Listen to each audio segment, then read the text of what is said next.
আসসালামু আলাইকুম, কেমন আছেন সবাই? আলহামদুলিল্লাহ আমি অনেক ভালো আছি। আজকে আমি বাটার চাউমিন রান্না করেছি আর সেটা কিন্তু আপনাদের সঙ্গে শেয়ার করছি।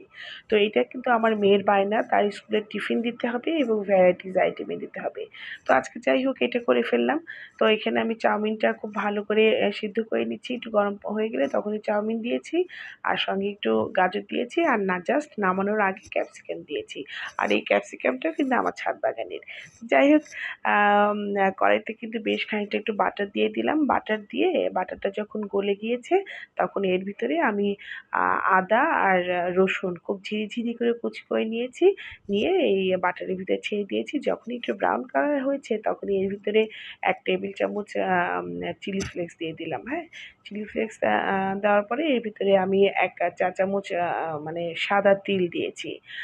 আর একটু সয়া সস দিয়ে দিলাম ১ টেবিল চামচ আর টমেটো সস দিয়েছি ২ টেবিল চামচ। দিয়ে আমি একটা সুন্দর একটা মানে সস, ঝাল একটা সস বানিয়ে নিয়েছি।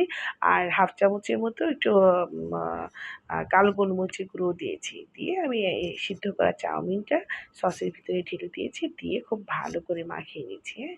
তো যাই হোক এটা কিন্তু মানে এত টেস্ট হয়।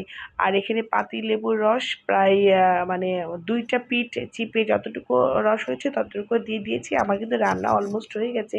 খুব লো ফ্লেমে রেখে আমি আবারও একটু টেস্ট করে এর ভিতরে একটু আম আম মানে একটু হালকা নামানোর আগে চিনি দিয়েছি আর টমেটো সস দিয়ে একটু সিদ্ধ করে রেখেছিলাম ডিম। আর সেই ডিমগুলোও দিয়ে দেবো।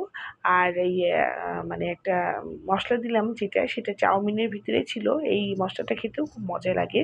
তো যাই হোক ওইটা দিয়ে দিয়েছি। এখন রান্নাটা অলমোস্ট হয়ে গেছে।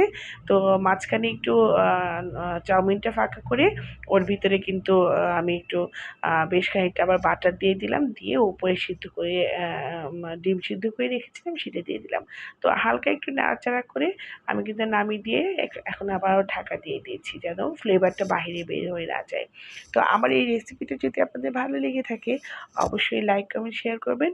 আর এই যে বাচ্চাদের যে বায়না থাকে টিফিন নেওয়ার সেটা অবশ্যই পূরণ করবেন। আমার জন্য বেশি দোয়া করবেন। আল্লাহ হাফেজ।